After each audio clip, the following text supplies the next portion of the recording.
दोस्तों, Indian players किसी दूसरी कंट्री की लीग को क्यों नहीं खेलते हैं? सिर्फ वो इंटरनेशनल क्रिकेट खेलते हैं इंडिया के लिए और आईपीएल खेलते हैं, इंडियन प्रीमियर लीग, वो भी जो इंडिया की लीग है। उसके अलावा वो कोई भी लीग नहीं खेलते हैं दूसरी कंट्रीज़ की।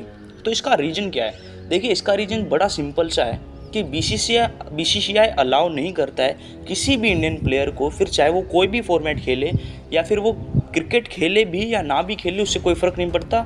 लेकिन बीसीसीआई के साथ जो कॉन्ट्रैक्ट होता है प्लेयर्स का, उसमें साफ साफ लिखा होता है कि इंडियन प्लेयर्स को अलाउ नहीं है क्रिकेट खेलना दूसरी कंट्रीज़ के लिए, दूसरी कंट्री की लीग्स के लिए, फिर चाहे वो बीबीएल हो, सीपीएल हो, द 100 हो, पीसीएल हो, कोई भी लीग हो, अलाउ नहीं होता है इंडियन प्लेयर्स को।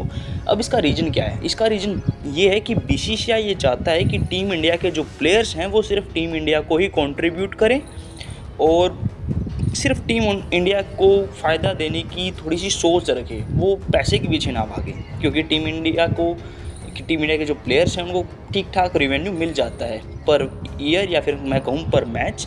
क्योंकि कुछ प्लेयर्स ग्रेड A+ में होते हैं, कुछ ग्रेड A में होते हैं, B में होते हैं।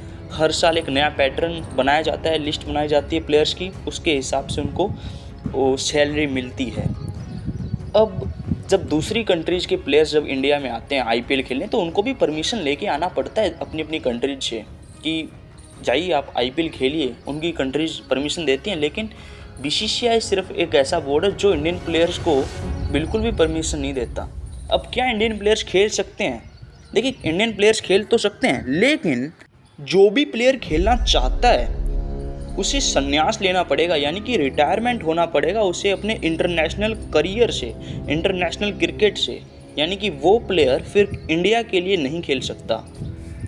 अब इसके पीछे कंडीशन बहुत ज़्यादा हाई लेवल की है, तो इतना बड़ा रिस्क तो कोई नहीं उठाता, क्योंकि पता है कि भाई इंडिया की जो लीग है आईपीएल, वहाँ पे भी फिर मौका नहीं मिलने वाला किसी भी प्लेयर को, और इंडिया के लिए तो मौका मिलेगा ही नहीं क्योंकि आप रिटायरमेंट ले चुके होंगे।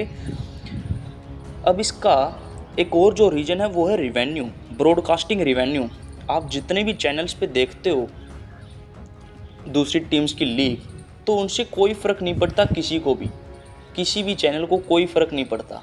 लेकिन फ़र्क तब पड़ता है जब इंडियन प्लेयर्स उन लीग्स में इंक्लूड होते हैं, वहाँ पे ज़्यादा रिवेन्यू देना पड़ता है उस ब्रॉडकास्टर को। तो एक रीज़न तो ये हो गया ब्रॉडकास्टर, दूसरा रीज़न हो गया बीसीसीआई। तो जो सबसे बड़ा रीज़न है वो बीसीसीआई ही है, क्योंकि अगर बीसीसीआई अलाउ करे इंडियन प्लेयर्स को कि आप जाइए खेलिए, लेकिन अब ऐसा तो है नहीं, क्योंकि बीसीसीआई ये चाहता है कि इंडियन प्लेयर्स अगर ख़राब परफॉर्मेंस दे भी रहे हैं तो वो डोमेस्टिक क्रिकेट में जाए, वहाँ पे अच्छा करे और फिर वापस आए। और इसी वजह से टीम इंडिया के प्लेयर्स नहीं जाते हैं दूसरी टीम्स में खेलने के लिए, दूसरे देशों को खेलने के लिए, क्योंकि उनको परमिशन नहीं मिल पाती है। Thanks for watching.